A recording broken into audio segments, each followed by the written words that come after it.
From News Channel 15, you're watching News Channel 15 Tonight with Kyle Peach. This is News Channel 15 Tonight. Hi, good evening, and thanks for joining us tonight. I'm Kyle Peach. Here's a look at what's going on.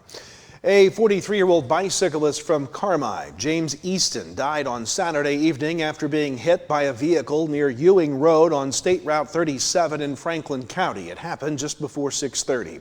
Emergency crews responded to the scene, finding Easton with severe injuries.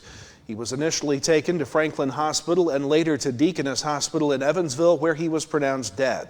The Franklin County Sheriff's Office says the driver and passenger in the vehicle were not hurt.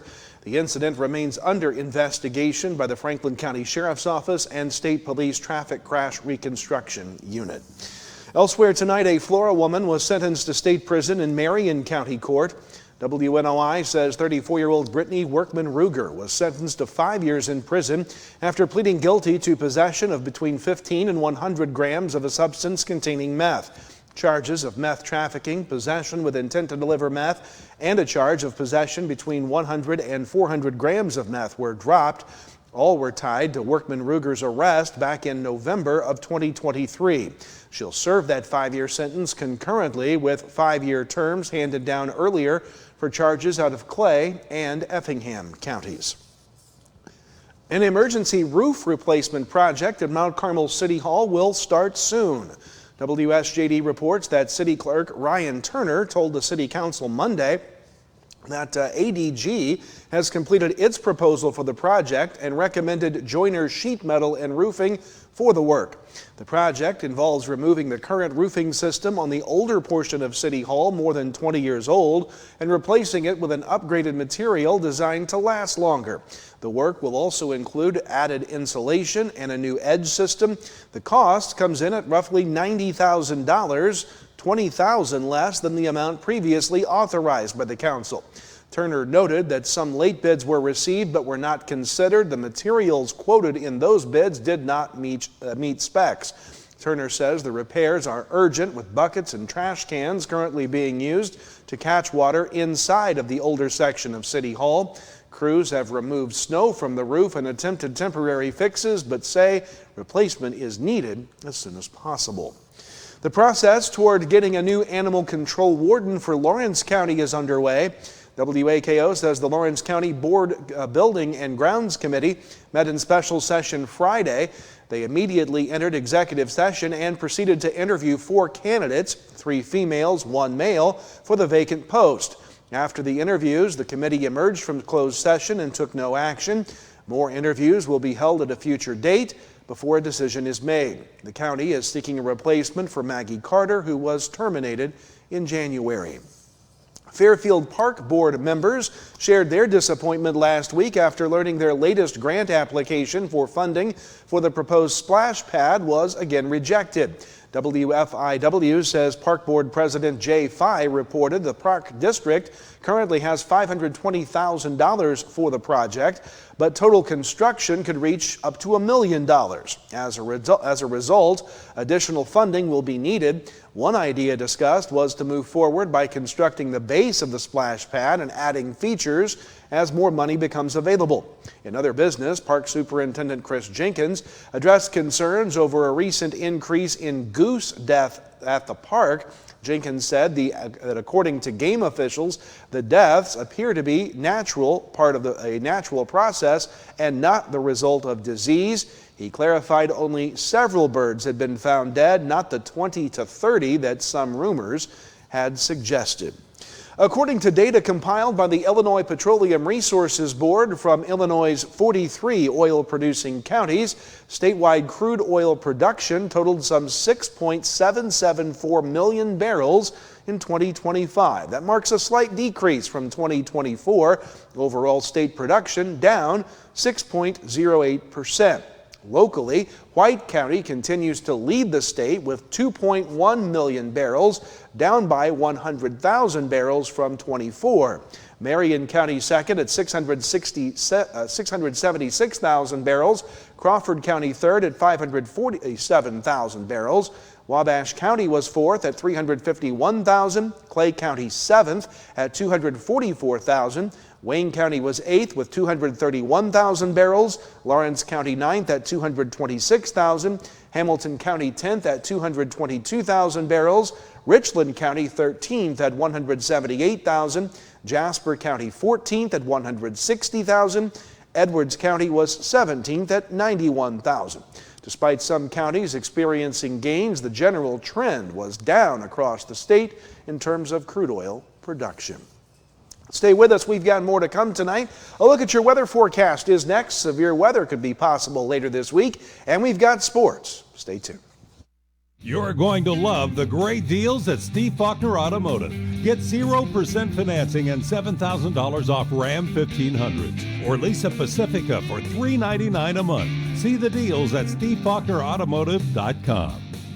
President's Day savings are at Steve Faulkner Automotive. Lease a new Jeep Compass for only $379 a month, or lease a 2026 Wrangler for $359 a month. Save a bunch of Benjamins and go to SteveFaulknerAutomotive.com. Have your weather radio, have a flashlight with batteries in it, make sure your cell phone's charged, know where you're going to go when bad weather hits. Go to the lowest interior room in your house and wait the storm out. After the storm, if your power's out or if there's any kind of dangerous situation or anything like that, call Mount Carmel Public Utility Company. As you go outside to survey the damage a little bit, just make sure to stay away from down power lines.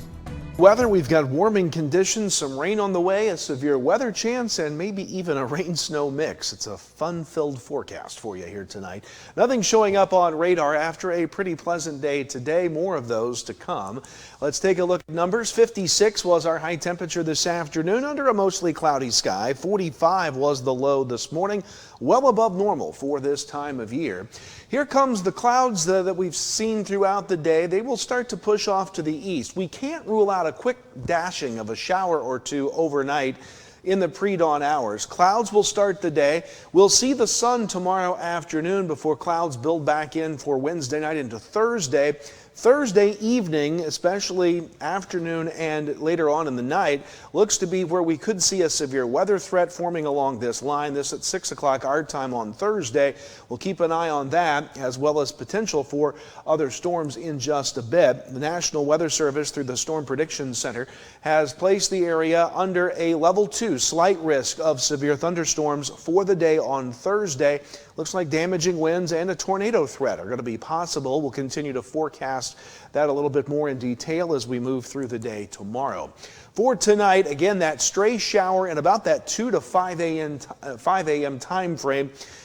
Can't rule that out. It'll be light in nature. Overnight lows tonight will be mild in the mid-50s. On your Wednesday, looking for a cloudy start, but a mostly sunny end to the day and very warm. High temperatures near or above 70 degrees across our region. Well above normal. As we go into Wednesday night into Thursday morning, again, those isolated shower chances will be possible. Overnight lows will be right around 50, 55 around Carmichael at 54, 49 up in Newton. And then on Thursday, we'll see that shower and thunderstorm chance develop. It looks like the best chance for severe weather will be in the afternoon and evening hours. Still mild, highs on Thursday, upper 60s near 70. And then after the storms pass, the cool down begins. So alert day for severe weather Thursday, sunshine and 51 on Friday. We could see a slight chance of a rain-snow mix on Saturday as the temperatures get back to more seasonal type format. 46 for the high, on pace for normal. And then we go below normal for the end of the weekend and first part of next week. Unfortunately, looks like a false spring has arrived for this early part of the week. Enjoy it while you can. That's weather. Sports is next. Teaching kids about money is an important step, and the Student Plus account from the First National Bank makes it simple. It's a free checking account designed for students who are learning to manage their own spending with tools that help parents stay connected. With spending limits, real-time alerts, and instant transfers, students can build smart money habits while parents have peace of mind. Getting started is easy. Visit the nearest branch to open a Student Plus account and choose the features that fit your family best. The Student Plus account from the First National Bank. Parents choose the controls, Students learn responsibility. Member FDIC. Are you living with chronic conditions or finding it hard to manage your health at home? If you're 18 or older, have a primary care provider through Wabash General Hospital, and live in Wabash, Edwards, White, or Lawrence County, our community paramedics can help. Get support in the comfort of your home, including follow-up care, home safety and medication education, vital sign checks, disease management support, and resource connections. Our certified paramedics will work with your doctor to provide non-emergent care to keep you healthy at home. Ask your WGH primary care provider for a referral to community paramedicine. Welcome back. Time now to wrap things up tonight with a look at sports. Girls high school basketball regionals got underway on Saturday and continued through last night. At the 2A Mount Carmel Regional on Saturday, Newton beat Flora, and last night Mount Carmel beat Newton 49-28. And in overtime, Fairfield beat Salem, so the Aces and Mules meet for the regional title on Thursday. At El Dorado's regional Saturday, Carmi got a win over El Dorado, and then last night the 7th seed Carmi upset 2nd seed Harrisburg 44-42. 3rd seed Olney beat 6th seed Hamilton County 60-48, so it's Olney and Carmi for the title on Thursday. At the 1A North Clay Regional Saturday, Red Hill beat North Clay, Dietrich over Wayne City, Altamont over Ramsey.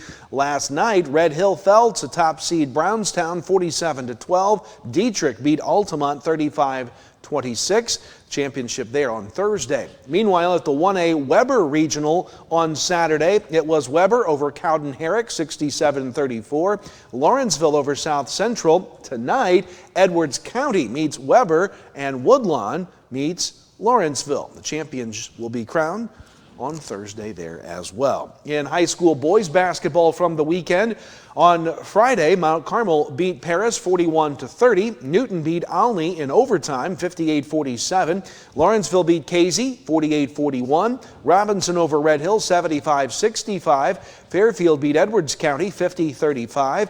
Hamilton County over Carmi 51-22. Salem beat East Altonwood River 69-36. St. Anthony beat Flora 59-46. It was Wayne City over Sandoval 85-36. Weber over Grayville 80-51. Saturday, Mount Carmel beat Evansville Christian 63-56. Newton beat Fairfield 60-45. Dietrich over Olney 41-32. Lawrenceville beats Altamont 54-44. Robinson over North Clay 71-69. Wayne City beat Carmi 71-39. Hamilton County beats Johnston City 67-27. Flora beat El Dorado 64-51. And a couple of boys scores last night. NCOE beats Crab Orchard 76-58. Weber beats Wayne City 74-39. High school wrestling individual sectionals were this past weekend. At the boys Vandalia sectional, Lawrenceville's Nick Moorhead advances to state, finishing 3rd at 175. None of our other area athletes advanced. Meanwhile, at the girls North Mac sectional, Lawrenceville's Delaney Ledbetter finished 3rd and advances to state at 120. Congratulations to all of those who made it to the sectionals and to Nick and Delaney moving on to state. College basketball from the weekend. Wabash Valley sweeps Lincoln Trail. Lady Warriors win 91-48. The Warrior men win 88-65. Olney Central's women picked a forfeit win up over Shawnee, while the OCC men lost to Shawnee 60-55. College baseball, Wabash Valley sweeps Jackson State. As we told you, they won last Thursday 21-1. They won Friday 20-2 and 22-9. Olney Central dropped 2 Friday in Millington, Tennessee, falling to Indian Hills 11-6 and Southeast Arkansas 15-12. Frontier played 4 at home over Danville, winning Thursday 8-5, falling 6-5. Then Friday, winning 10-0 and 14-2. Finally, college softball. Olney Central goes 0-4 this weekend in Florida, falling to Northwest Florida State 12-0 and 13-0, and to Daytona State 8-0 and 2-0. Frontier also goes 0-4, falling to Dyersburg State 10-9, to Mineral Area 7-3 and 5-1, and to Northeast Mississippi 9-6. Wabash Valley had the weekend off. That's going to do it for us tonight. We'll see you back here tomorrow for more news. Kyle Peach from all of us at News Channel 15. Have a great night.